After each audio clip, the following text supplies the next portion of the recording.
Welcome back to our hair loss treatment show, episode 16. Today we are talking about stem cell therapy. Some of you might would have heard about stem cell treatments being available for hair fall or hair loss or hair regrowth. So then what exactly is this stem cell therapy and where do we stand today in terms of success of this stem cell therapy? So by literal meaning, stem cell in medical science or in our body is a cell which can multiply itself and create the same structure which it is designed to create. Like, there are stem cells present in our hair follicles which can keep on multiplying and keep on generating new hairs out of it. That is why people grow hair, they stay there for some time, they fall, and then again a new hair starts coming out. There are very few tissues in our body which has got this regenerating stem cell. Say for example, our hands and legs, our arms and legs. If you cut your hand, it doesn't really regrow. It cannot because it doesn't have those stem cells inside it. But your nail, if you cut your nail, a new nails come out of it because there are matricial stem cell inside your nail root. The same way, the fat cells inside our body, they also have got stem cells. They can keep on generating new fat cells. The neural cells, the nerves, if you cut a nerve, it can regenerate, but sometimes beyond one particular point, you cannot create new nerves. And that's why some of the neural deficits, they're very difficult to recover. Liver cells, you can regenerate the liver. So that's why if just one part of liver is left behind, rest of the part is cut out, you can still, that left out part can still make the whole liver out of it. So that's a function of the stem cell. From one cell, you can create the entire organ out of it. Now, when it comes to hair, there are inherent stem cells inside our body which keep on generating. But is it possible therapeutically to extract these stem cells and help to create more hair follicles out of it? So there are two ways in which the laboratory experiments are going on right now. One way is that you take out a hair follicle, there are stem cells here and here. You extract those stem cells, you take them to a laboratory, culture them, and create multiple cells out of it.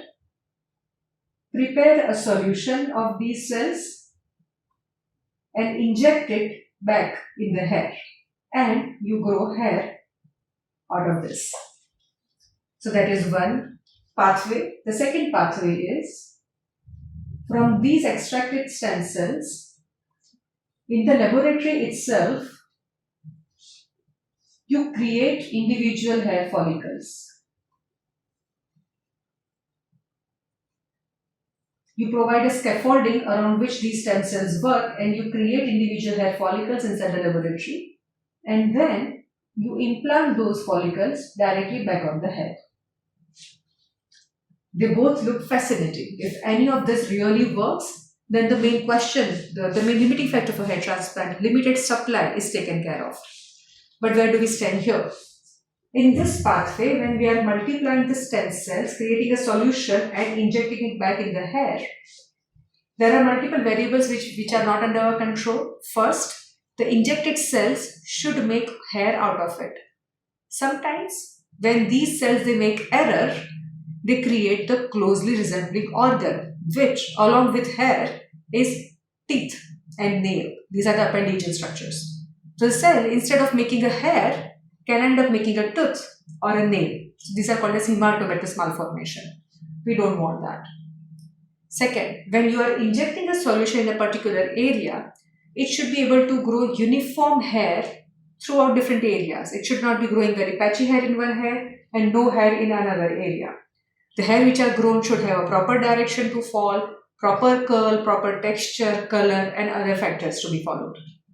So if those things vary from place to place, the hair regrowth that you are getting is not going to look natural, and then there is no point in getting those injections. So there are still limiting factors in this line of research.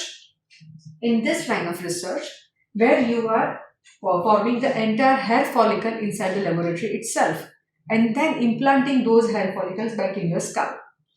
This looks much more promising, much more controlled. You know that yes, these hair follicles are formed and this is the density that you are putting them in.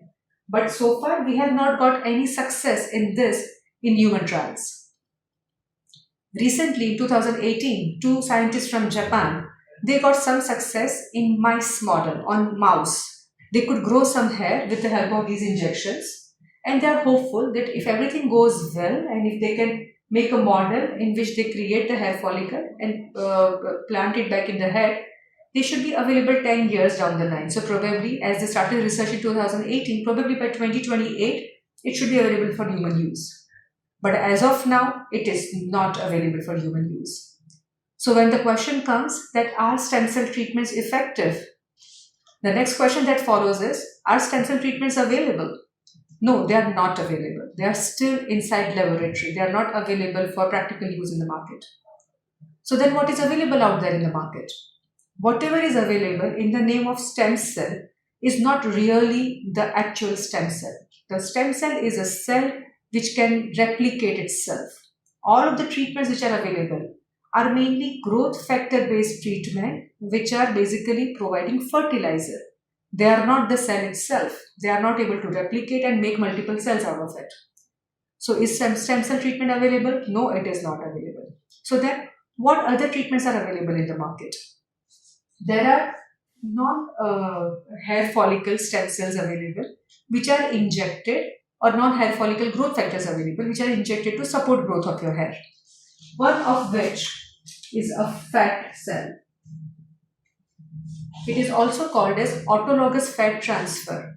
Fat from a particular person, it is taken maybe from the belly fat or from the buttocks. A small sample is taken, centrifuge process, cells are separated out of it, and those fat cells are injected back in the hair. As we discussed, fat has some stem cells which can support growth of the adherent tissue, adjacent tissue.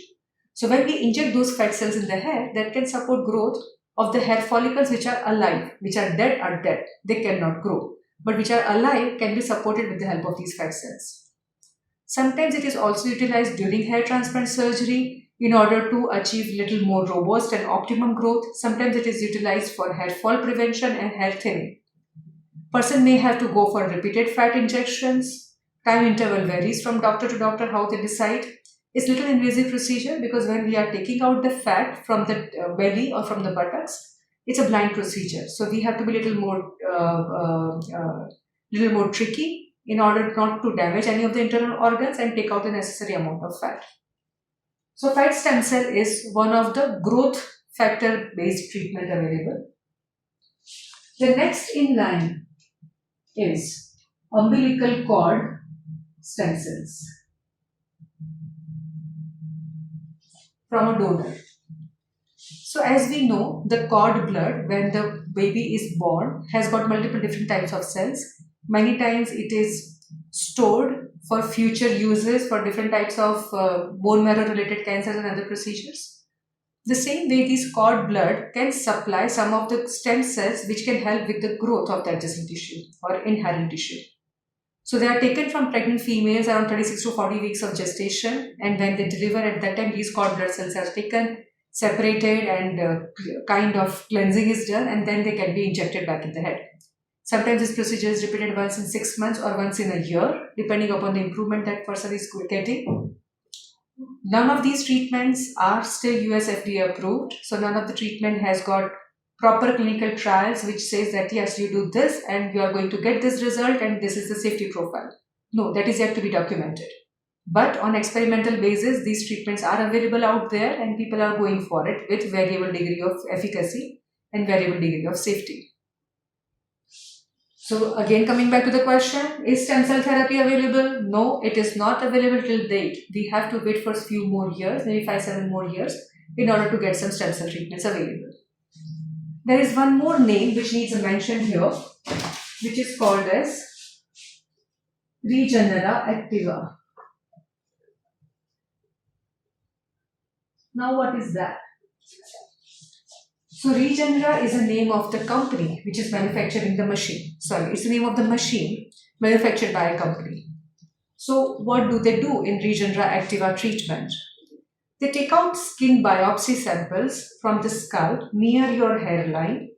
So skin samples which has got some hair roots inside it, those small pieces of maybe 2 millimeter diameter or 3 millimeter diameter are taken out, maybe 3 or 4 in number, put in the machine, crushed at a very low speed, some growth factors are released from that. The tissue which is crushed around the hair follicle, that also releases some of the growth factors. A solution is prepared, which is taken in a syringe and injected back in the hair. So, in this Regenera treatment, where you are taking out a skin biopsy, preparing a solution, injecting back in the hair, is it stem cell that you are injecting? No, you are not. Though the solution has got hair follicle stem cells inside it, but those stem cells don't really function as the original stem cells should.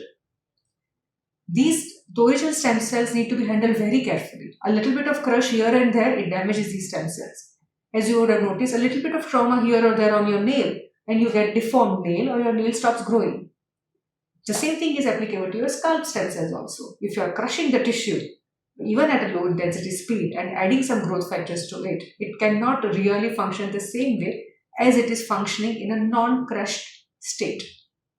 So ultimately, in this Regenera Activa treatment also, basically you are supplying growth factors. And all these growth factors, whether you have supplied through Regenera Activa or through PRP injections or through some of the autologous stem cells through fat or cord blood, the function is as fertilizer. They'll help your existing roots to grow, they'll help your existing roots to strengthen, improve the thickness, texture and other things. But they'll not create a new root and grow a new root out of it. So again, coming back to the question, is stem cell treatment available? No. Till date, stem cell treatment is not available for any of the practical purposes. So if you are seeing some advertisement or some marketing material which suggests that we are doing stem cell treatment, take it with a pinch of salt. You need to understand whether it is really a stem cell or it is just some growth factor treatments which are labeled as stem cell treatment. Sometimes some of the mesotherapy solutions are also given a name of stem cell solutions. It's just a name. They don't really have any stem cells inside that. So for all practical purposes, the hair regrowth options that we have, non-surgical, without hair transplant, is PRP injections, low-level laser therapy, mesotherapy, and medicines and lotions. That's all that we have so far. And we are waiting for the stem cells to become successful and be practically available. If you have any doubts regarding this, please feel free to write to us. And thank you for this. See you in next episode.